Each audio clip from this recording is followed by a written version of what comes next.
जो सीजीएल की भीड़ है, सीएचएसएल की भीड़ है, सर ये संभाल ही नहीं पाएंगे अगर उन्होंने फेज 13 में दिखा दिया कि भाई हम नहीं कर पा रहे हैं। तो इतनी भारी संख्या में जो छात्र अब आएंगे, उनका एग्जाम लेना इनके बस की बात नहीं है, क्योंकि ये ऐसे ऐसे सेंटर्स को एसएससी का सेंटर बना रहे हैं जहाँ पे सर मैं कह सकती हूँ कि एकदम गाँव के जो देहाती लोग होंगे ना, बिल्कुल एकदम जिसके पास कुछ पैसे नहीं होंगे सर, वो भी उस सेंटर को में जाना पसंद नहीं करेंगे।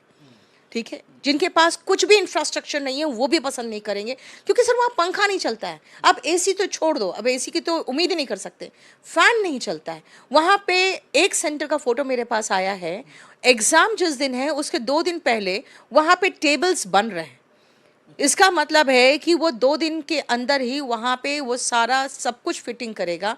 अब वो क्या उम्मीद करते हैं कि आप वो अच्छे से एग्जाम कंडक्ट करा सकता है। इस एसएससी एग्ज़ाम चलाने में कम से कम 4 या 5 अलग-अलग संस्थाओं का रोल है। कुछ संस्था है हमारे लिए क्वेश्चंस बना रहे हैं, कुछ संस्था है जो हमारे लिए एग्ज़ाम मॉनिटर करता है, कुछ संस्था है हमारा आईटी प्लेटफॉर्म चलाता है, और उनमें से एक एंटिटी है जिसका नाम आपने अभी लिया, जो एग्ज़ाम कंडक्टिंग एजेंसी है। तो वो ट्रांसपेरेंट टेंडर प्रोसेस के हिसाब से ही पिछला एजेंसी सेलेक्ट हुआ, 5 साल के बाद दोबारा टेंडर हुआ, अब दूसरा एजेंसी सेलेक्ट हुआ, अब वो अभी काम शुरू किए हैं।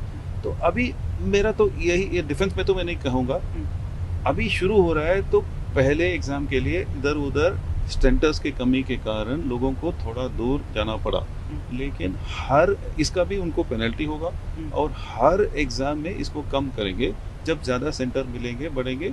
मैक्सिमम हमारा प्रयास है कि किसी भी कैंडिडेट को 200-300 किलोमीटर से दूर नहीं भेजें। हमें आइडिया है कि वहाँ तक पहुँचने का प्लान में है। सर जैसा और भी बच्चों ने कंप्लेन किया था सर कि सिस्टम ब्लैंक हो जाना, सर्वर स्लो चलना, अचानक से बहुत मिसबिहेव था नई एजेंसी का लोगों को।